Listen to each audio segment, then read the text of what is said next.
the thing about life forms was, so let's go to Paramites first. We were going, how do we make it feel like a life form?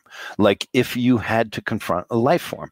And so the way Paramites worked was they would, if they sensed you, they would follow you, but they didn't want to get too close as an individual unless you cornered them. So it was basically a rat.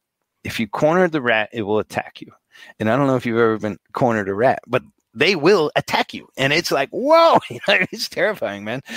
Because they just go, it's now or never. I got to survive, and they're coming at you. And raccoons will do that. There's lots of different animal encounters. It really seems like the behavior of Paramites in every way, pretty much, and that's really how it translates into gameplay.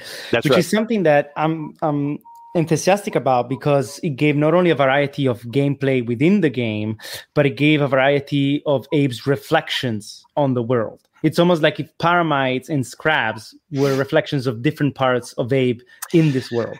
Yeah, and one thing that I never wanted to do, but never figured out a way around of, because it's a game. If it was a movie, it would have been easy.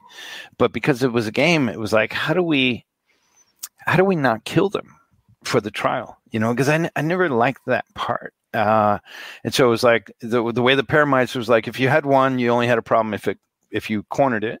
If there was two, you had a real problem, because now they were going to start to chase and attack you. So it was defensive play. That's something else I wanted to focus on, was defensive play rather than offensive play. It's like, how fast can I run to escape something but lead it into a trap? And that was full of its own challenges. But with that, if I could make it feel more alive. And that was the same thing with GameSpeak. Like if we could throw a word instead of a punch, if we could have a guy respond, he'll follow me, okay, and then they do it, right? Then you're like, oh, he's cute, he's helping you. You'd be like, oh, okay. But then if I get him killed, then why'd you get him killed? He was helping you. So if you could create the little the relationship aspects that were very subtle, like, don't get too close to those guys, man. Don't get them close to a wall, because they'll attack your ass. It's like you're not talking about a game character, you're talking about a life form, like your kids in the woods, trying to figure out how to get around this.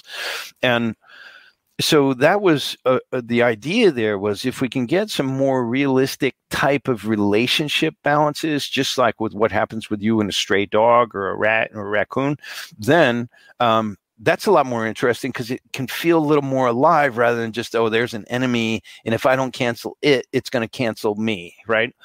And but I was never happy with the killing them, because it kind of went against the theme of why you were doing it. But it's a game, and that was the easiest solution, and you can't work on it forever. If it was a movie, I would have had other remedies. I would have had and when he gets them in this position, he needs to give them this toxin that will just leave them asleep for 2 hours, but he can leave with what he needed, the trim of the hair on their tail, or maybe he pulls out one tooth or something to prove that he did. But I didn't want to kill them, but that's how it goes, the compromises of gaming.